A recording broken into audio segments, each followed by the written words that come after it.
Hello everyone, today I'll be talking about and ranking all 32 players in the upcoming GSL Season 3, the last season of the year of course. So if you don't know which players are participating, you haven't watched the qualifiers yet, I'll link them in the description box and you can feel free to fuck off right now if you don't want any spoilers. If you don't care about spoilers, just keep watching the video. So before I start, I want to explain my tiers and exactly why I chose only 4 tiers. The first tier is S tier and it should be obvious. It's reserved for players who are very likely to make the top 4 or even win the tournament. So I made sure not to put almost any players there that I don't feel confident saying they could win the tournament. Round of 8 plus is exactly as it sounds, players who are almost guaranteed to make the round of 8 or even better, but who have some weaknesses which keep them from being S tier in my eyes at least. Round of 16 plus is a bit of an iffy category. It's players who I think are very good but have even more flaws than the round of 8 players. The players in round of 16 can certainly make round of 8, it's far from impossible. They can even get a favorable matchup and make the round of 4. Shout out to Hurricane.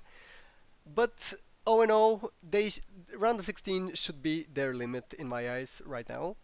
And finally, round of 32 is the players who are just here to participate. I don't mean that in any disrespectful way, you just have to figure out which 16 or so players are going to get knocked out in the round of 32, because they always do. We always knock out half the competition before the tournament basically starts. It's a brutal tournament, merciless tournament I've called it recently, and that's why. So don't take it too hard if you find the player you like in the round of 32. Being in the round of 32 of GSL Code S probably means they're better than 99% of players playing Starcraft right now. So, before we get going, just one final disclaimer. I'm doing this strictly for fun and because I'm bored out of my mind waiting for the group to come out. So, please don't take this too seriously, or if you're someone who takes opinions too seriously and gets mad, fuck off right now. Thanks. Anyway, let's start off with Terran, because everybody loves Terran. So, here are all our Terran players. I'm sure you guys are going to love the way I am using the thumbnails. So, first of all, obviously, let's not beat around the bush. S tier is going to be Maru. Absolutely no one else is going in this tier because, for obvious reasons, Maru is the favorite to win Code S from now to pretty much whenever he decides to hang up the mouse and keyboard. Maru won 4 tournaments in a row, Code S tournaments in a row, before getting knocked out in the round of 32 by Innovation, who is one of his toughest matchups, so I don't blame him even a little bit for getting knocked out. I do, in a sense, because he really needs to work on his TVT. I think he's the best TVP and TVZ player in the world, although in TVZ he has some competition. In TVP it's not even close, Maru is by far the best. So 2 out of 3 matchups isn't pretty bad, I would say. Though TVT is important because there are quite a few Terran players who've given him trouble over the years. Innovation is obviously the worst case scenario. So hopefully this time he doesn't have to play Innovation, especially because Innovation gained quite a few points. So they definitely shouldn't be running into each other, at least I hope not.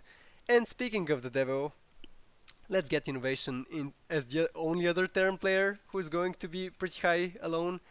I picked the round of 8 tier for him because I do think he still has some weaknesses. His TVP is getting much better. I liked his games against Trap, I liked his games against Stats, but it's obviously still a weakness. I think in the qualifier, Hero knocked him out one time at least, which was kind of iffy because Hero isn't in great form himself, so he definitely needs to work on that. But in TVT and TVZ, he's pretty much dynamite. There are so few people I favor to beat Innovation. I'm shocked Dark actually did, because Dark is an amazing TVZ player, but Innovation is just as good as him. So that's one I was really surprised by. Innovation is insane in TVZ, so just like Maru, though, he has one small weakness in a matchup, and the problem is being not so good in TVP right now is a bigger problem than being not so good in TVT, so that's why I put them in these tiers. If it was the other way around, if Innovation had the TVT troubles and Maru had the TVP troubles, I would just swap them. This is just the current era we're in, I guess, is the nice way of putting it. Next up is Gumiho, and you would think I'd put him right here, yeah? Nope. So Gumiho has been having some struggles recently, and it wasn't just the round of 16 group where he got knocked out by Su after losing to Parting, admittedly, and beating Deer. So Gumiho has been having some struggles. Super actually destroyed him in the qualifier, and I was like, really, really Gumiho. I think he lost twice to Super overall, 1-4 maybe, something like that. Or I could be making it up, and he lost 2-4. In any case, Super is a random no-name. Some people might know him as an MVP vampire from back in 2012, 2013 at best. He's just a low tier player, and knocking Gumiho out at this point is pretty troubling because TVP is an important matchup right now, and I think if that's your weakness, round of 16 might be your limit. So next up is TY, and for pretty similar reasons, I didn't say it for Gumiho, but obviously TVT and TVZ he's pretty dynamite, pretty on point. So is TY, but again, TVP troubles for TY as well, and he just started his caster job, so to speak. So I'm not sure how committed he even is to playing anymore. Did of course knock out Rogue, who himself is also slumping in the qualifiers, but still knocked out Rogue. Although I'm pretty sure the two of them played an off-race match to start off the qualifier, but whatever, Code S players. In any case, I think this is a fair place to put TY. Round of 16 plus feels pretty fucking reasonable considering his slumping form in TVP, especially considering how many strong Protoss players we have, so not a good matchup to be slumping in. Next up is Special, and obviously I was almost tempted to put Special in front of TY, especially after that round of 32 group where Special basically showed he was a better TVP player than TY, convincingly. It wasn't even close when you watched their games against SOS. So the problem is I still respect TY as a player, I respect his accomplishments too much to do that, but Special is right up there with those two, with Gumiho and TY especially. I think he's very good, especially. I think he's really fucking good. I think he'll make the round of 16 again, or even better. I think he got really unfortunate to meet Hero, who plays like a cockroach. Hero and SOS just refused to die. Kukaracha at their finest. So I think he should have actually made the round of 8 instead of Hero last season. He would have still gotten knocked out by Dirk obviously, but round of 8 is better than round of 16 on paper. So I think Special is really fucking good right now, and he belongs in this tier. So this is it for the higher tiers. Now let's move on to Fantasy. I think Fantasy played really well in the round of 32 last season, but then he got picked up in Quasik's easy group and couldn't get past Hurricane and Ragnarok, I believe. And the problem is, if you can't get past those players, you really aren't true round of 16 material in my eyes. And I think if Fantasy was really that amazing, as amazing as he showed in the round of 32, he could have sustained it. I still really love his games, and I want to be wrong about this prediction of sorts, but I do feel like round of 32 might be his limit. Definitely looking forward to being wrong on this one though. So next up is going to be Cure. He's part of the best team in the world, Jin Air, which is it really true anymore? Anyways, Cure had a pretty good season 1, but then flopped in season 2 against Parting. Did knock out Parting in the qualifiers this time around though, so maybe he's looking better or not. We'll get to see in the round of 32. The problem is, I think he hasn't been that consistent, and while some of his games are impressive, he sometimes makes amateurish mistakes, and I just don't feel confident placing him as a round of 16 plus player right now. I think round of 32 is pretty fair. I see him actually getting knocked out in the decider match of a round of 32 group. It really depends on what the group draw is going to be like. In similar light, let's put Keen up here and Alive. I'm putting them up here together because honestly, to me, they're the same player. Keen and Alive have proven throughout the years they're amazing gatekeepers. If you can beat them, you absolutely deserve to be in the round of 16. But if you can't beat them, you aren't round of 16 material either. And the problem is, they usually lose in the decider match. They're honestly really good players, but maybe it's a mental block, maybe it's just the competition being too rough. They just can't make it that deep in Code S. So I would be really surprised, more surprised than Cure and Fantasy making it to the round of 16 if Alive or Keen made it to the round of 16. And finally, let's put Teja's smiling face up here along with Bomber and Dream. Yeah. So these three players haven't done anything this year aside from qualifying now. So I feel it's completely unfair of me to put them in the round of 16 tier for any other reason than nostalgia. I can't wait to watch Tasia and Bomber play, especially. I loved Tasia's games against GRG. It was so amazing to watch him play. He played in a very Innovation-esque style. Obviously, he's not as good as Innovation, or I would put him higher tiers. I think Tasia could do really well against Zergs, but I'm not so sure if he right now he's on form against Terran or Protoss, so we'll get to see that later. I can honestly say the same for Bomber and Dream. I just don't expect these three players. I rate them below Keen and Alive in terms of current form. I assume, at least that's what I assume, since we haven't seen them in official offline games in pretty much forever. So I feel like ranking them any higher than this would be basically doing nostalgia slash fan service, which I'm not a fan of. I try to keep it as honest as possible. Now, with the Terrans out of the way, it's time to look at Zerg, and boy, we have only 8 Zergs. Let's start from the top. Obviously, the GSL Code S champion. Spoiler alert if anyone hasn't watched it and is still watching this video. I already warned you to turn it off. In any case, Dirk is the Code S champion, current reigning and going to be defending champion. The problem is, he didn't get to beat the likes of Maru or Classic in the final. He only beat Trap, who is a pretty amazing player on his own, but he's not a champion, so that Code S championship, in my eyes at least, counts a bit less than I'd like it to, but still, Dark is the only Legacy of the Void Zerg champion. His play looked incredible all season, last season. Like I already said, he beat Innovation in ZVT. That's a feather in your cap, if anything. I think that was his best win in the entire tournament, like that was his highest ranked win, so to speak.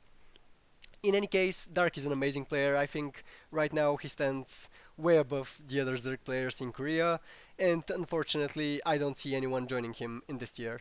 I think Dark makes minimum top 4, and that's if he's having a pretty rough go or a poor bracket. I think honestly this next final should have Dark in it, and if he doesn't make it that far, it's probably going to be because of running into someone like Maru or Quasic in the round of 8 or round of 4. So, let's move on. Time for Sue. Now, why wouldn't I put Sue in the round of 4 tier? Because I think he's a bit too stuck in his own ways. What I mean by that is that when things go his way or when things suit his style, he wins. He proved that against Stats and everyone else he played at IM Katowice after waking up in the group stage. And the problem is, in Code S, you just can't get to do that at a high enough level. Maru, Classic, even Dark is never going to let you just play your own game and see if it works out. So I think Sue is a bit too stuck in his own ways, which is weird because in the round of 16 he absolutely monstered his opponents. He monstered Deer, who he always loses to, but he just absolutely destroyed him mentally with mind games and cheeses obviously. And then destroyed Gumiho pretty much the same way. So he's obviously capable of so much more, but for whatever reason, maybe against better opponents, Sue doesn't trust himself to be more loose, to play a bit more like Dark maybe. So yeah, I think round of 8 plus is pretty fair. He could honestly even be lower depending on a poor draw in the round of 16. He was honestly a bit lucky to get out of the round of 16 last season because both Gumiho and Dirk have a pretty good matchup with him, and that was tight, let's put it that way. So next up is Rogue, and you would expect me to put Rogue here. Hahaha, Rogue never makes it out of the round of 8, right? Nope, I'm putting Rogue in the round of 16 tier because Rogue has been abysmal this year. Remember when Rogue failed in the round of 8? Yeah, that was the start of the year, the first GSL season. So Rogue hasn't done basically anything since then. He's done failed attempt after failed attempt, even against weak opponents or beatable opponents. He qualified here by beating Keen twice. That's just not a real way to qualify if you're someone of Rogue's name value. You should be beating someone much higher ranked than you or ranked just as high as you if you want to take you seriously. You're beating Keen, like whatever. Of course you're supposed to beat Keen, that's like beating Alive. In any case, I think Rogue's in terrible form. He might even get knocked out of the round of 32 again. But it is the end of the year, so let's give him the benefit of the doubt. Let's say he makes it to the round of 16, maybe even round of 8, before, of course, he gets knocked out. Or, then again, these two Zergs broke their curse earlier in the year, maybe Rogue breaks his own now. Let's see. In any case, that's it for the round of 16 plus tier, which is going to be pretty mean of me to do it like this, but I feel like that's fair. Next up, I'm going to put Scarlet. I absolutely love her play. She's so amazing, but the problem is the level is just too high, too demanding, and a lot of times it felt like she got a little bit unlucky, which I don't believe in luck, especially in high tier competition. The better player usually wins. The eye test is a good indicator. The problem is, I think she needs a slightly favorable group to make it to the round of 16, and even then, she's going to get picked up pretty early. She's going to have to battle for survival. I imagine someone like Maru might pick her, though he probably shouldn't because she has a pretty good matchup with him. Anyway, let's not get too distracted. I think Scarlet could make the round of 16 pretty easily depending on her group, but she's just a bit too up and down, and it's hard to bank on her making the round of 16, if that's a better way of putting it, or you think that's more fair. Next up, Impact. I know he made the round of 16 twice now in a row, maybe even 3 times, so Impact has been having a resurgence, but let's put it this way, sooner or later, these resurgences end and we regress back to the mean. It's not that I don't believe in Impact entirely, I do believe in him, but let's see how the group selection goes. I think in a favorable group, he easily makes the round of 16, and then in a favorable round of 16 group, maybe he even moves on. But in a tough group, I don't even see him making the round of 16. It's going to be really dependent on his ZVP. I thought his ZVP was actually pretty good, but then I think he got banged out in the round of 16 pretty convincingly, so I could have been wrong about that. So I think it almost entirely relies on his ZVP. I think in ZVZ he's pretty fire, and of course in ZVT he showed us what he can do against Maru. I'm not going to doubt his ZVT against anyone else after that one. Maybe Innovation, but yeah, anyone other than that, I guess. So, next up is Ragnarok. I honestly think of Ragnarok and Impact as the same player, just like I do for Keenan and Life, which is completely unfair because Impact is much more successful than Ragnarok overall. In any case, Ragnarok has been hitting his stride. He did bomb out in the round of 16 like Impact, in a sense. So I think it's hard to bank on him making the round of 16. He's not that consistent, but he definitely has potential, and don't take it too seriously that I'm putting OD Zergs in the round of 32. They do have potential to make the round of 16. I just wanted to make a clear separation from this list. In any case, next up is Sower. If Rogue wasn't having such a terrible year, we would be talking about Sower's terrible year. Honestly, I don't even feel bad putting him behind Ragnarok right now. I don't know what's been going on with Sower. He gets favorable groups. First it was against Bunny, then it was against Hurricane, and he keeps bombing out in the round of 32. I don't know what's up with Sower. I hope he gets back to better form, but right now I wouldn't bet on him making the round of 16, let's put it that way. And finally, the lowest ranked Zerg coming into this tournament, Armani. I actually really like his play, but I think he's one-dimensional. He doesn't cheese things up a bit. I think he likes his own style, and he's going to go as far as his style can take him. And hopefully that's far, because I really enjoyed his games. If he gets a favorable group or a favorable matchup, I think you really appreciate his play. But if he gets to play against Maru or Innovation again and decides to play them in a macro game, we all know how that's going to end, don't we? I really liked his elimination game against Innovation from last season. It was so smart what he did with the early pool and then triple hatch and then workers. The problem is you're not going to beat a much better player than you in a long macro game, and I think if Armani wants to advance to the round of 16 anytime soon, he should learn that. So it's finally time for the Evo Protoss players. Everyone hates Protoss. So first up, of course, Classic is going to be the only S tier player here. He has been in 2 Code S finals now. Actually, let me rephrase that. He should have been in 2 Code S finals now. He actually got banged out by Trap in the round of 4, pretty much due to his own fault. So, fair enough, he made the round of 4, won 2 super tournaments, and got to a Code S final and only lost tomorrow. So, I think that's a fair way of putting it, and that's a fair way of saying Quasic making anything less than the round of 4 at this point is going to be shocking. There's no reason not to put him in S tier, and there's no reason to put anyone else there. Next up is going to be Trap. I actually debated between Trap and Stats for this one, but I feel like Trap was the mini Stats, and Stats right now is slumping kind of, so Trap gets the nod. Trap actually made back-to-back round of 4s and even got to the final this time around against Dirk, so I think putting him anywhere less than the round of 8 plus tier is pretty much insulting. I know he bombed out of the super tournament, but it's not as important as Code S, so who gives a fuck? And I think, did he bomb out in Katowice? I think he actually got to the playoffs and then got wrecked by Hero maybe. That's what I remember at least. Anyway, Trap is a pretty amazing player. He is so good at punishing mistakes. If you give him any room to breathe, he's going to make you regret it. I think he's such an amazing player and probably is going to make the round of 4 at least again. He's that good. But I wouldn't be surprised if he runs into a tough matchup, like for example Maru again, or even Innovation again. Innovation gave him a run for his money, considering this was his best matchup.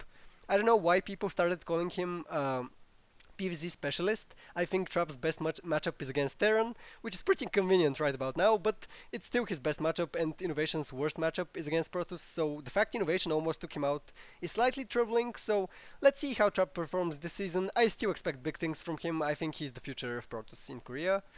Next up is going to be controversial, and pretty much all of these are going to be controversial, but I'm going to put Stats right next to him.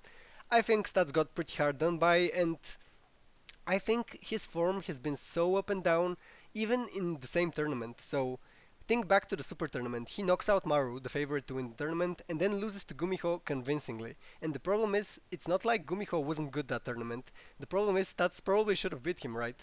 So Stats is so up and down that putting him as a round of 8 plus tier is absolutely biased. I completely admit to that. He probably should be in the round of 16 plus tier, but I just have too much faith in Stats. I think he's such a solid, fundamentally solid player.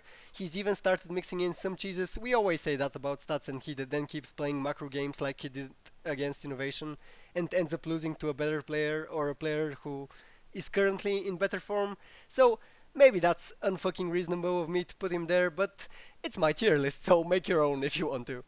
And that's going to be it for the round of 8 plus tier, which here comes the insulting part, because I'm going to put Hero in the round of 16 plus tier, in spite of him placing very highly this year in a lot of tournaments. So the problem is, I think Hero's round of 8 last season was off the back of special choking choking a bit. I think Hero has been in pretty abysmal form, but here's where I put in the caveat. Hero is a phenomenal player. Like, I can't believe how good this guy is when he is slumping. I wouldn't bet against him if you gave me $1 million for free against anyone. If you put him up against Maru, knowing that Maru is at least 2 tiers above him, I still wouldn't bet on Maru winning that match 100%. Hero always finds some way to win. He's so SOS-like, and let's just put SOS right here immediately. These two could be the same player in my eyes. They're so dangerous, and putting them in just the round of 16 tier almost seems insulting, because obviously they can get much higher than this. They have gotten much higher than this, but they're just in such weird form right now. I wouldn't even say it's just terrible form. They're just so wonky right about now.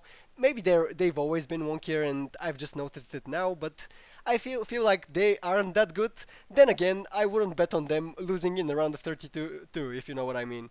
So I feel like they're always going to get deep. No one wants to pick them for obvious reasons when the round of 16 group selections come around. Wonder why. In any case, I think these two players are pretty fucking dangerous, so that's why I put them in the higher tier. Next up is going to be Deer, and I can honestly say the exact opposite about Deer. His best matchup should have been PVT, and he got destroyed by Gumiho, and that was off the back of getting destroyed by Maru. Obviously, those two players are pretty good in the matchup. I would say they probably are the best two Terrans in the matchup. Then again, though, you were supposed to be the best PvT player in the world, and honestly, it didn't show. I know Deer was having a terrible day in the round of 16, but that's still no real excuse. We all have our bad days, and we all have to play with everything we've got anyway. So, I think Deer has been pretty shaky. He's been on a downward trend.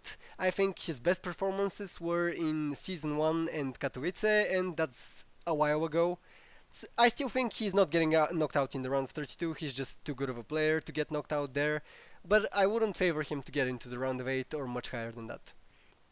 Next up is Hurricane, and some Hurricane bandwagoners might find this insulting, but if you're a long-time Hurricane supporter, you honestly understand this is just about where he does belong.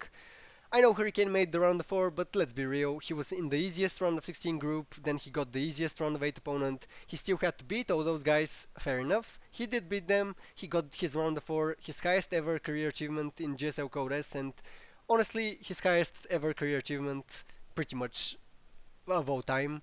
there isn't a more prestigious tournament than GSL Code S, and I think his highest placement there should be regarded as his highest achievement. In any case, I think Hurricane is really good, but there are a lot of amazing players, and he isn't favored against many of them.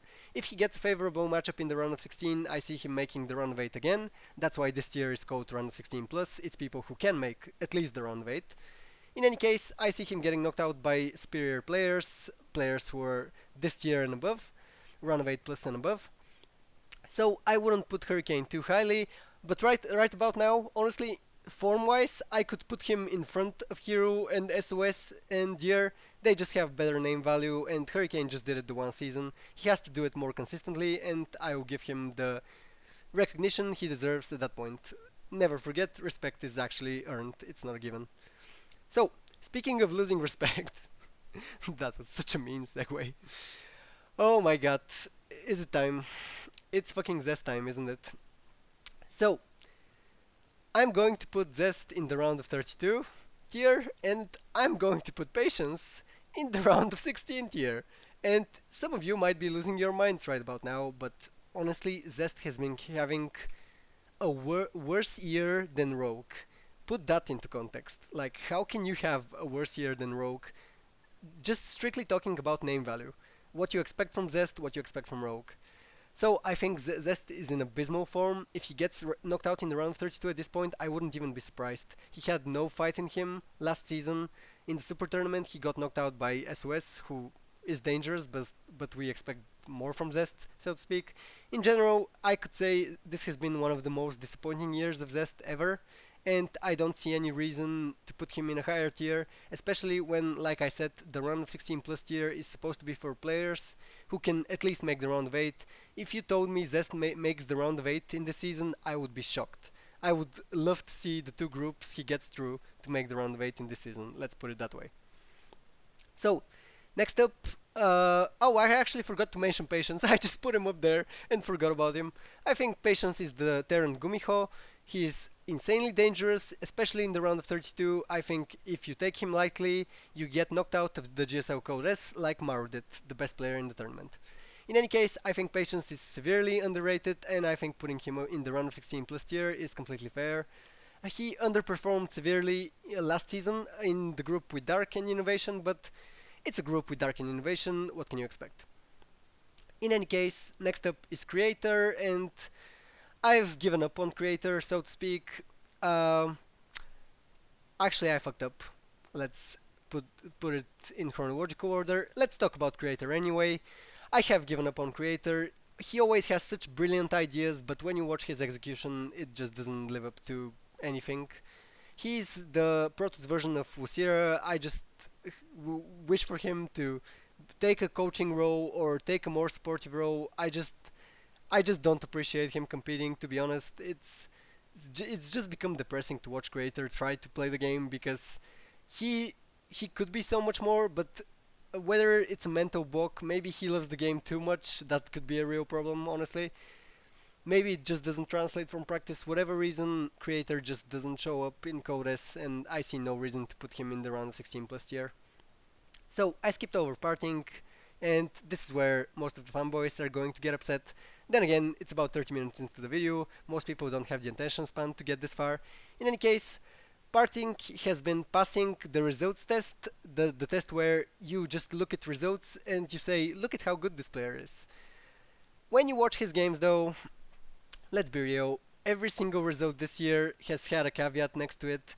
Parting hasn't been playing at all up to his championship level standard. If you're a Parting supporter, I get it, you want to get excited, he's getting deep in Korean tournaments in Seoul. I even made the joke that if he beat Hurricane, he should have declared himself a top 4 player in Seoul, which would have been fucking hilarious and technically true, the best kind of true. In any case though, I think Parting making it past the round of 16 again is fucking ridiculous. I think he could bullshit his way to the round of 16 again, of course, why not? Players have been choking all season long, last season and the Super Tournament before that. They could still lose to Parting, obviously it's possible. But I feel like over time he's getting more and more figured out. He just keeps going for the cheesy builds. He's so predictable, he's so vulnerable against Specifically, I think even against Terran, he's super vulnerable. I think his best matchup is supposed to be PvP, but there's so many solid Protoss players I wouldn't favor him against, even in this list specifically.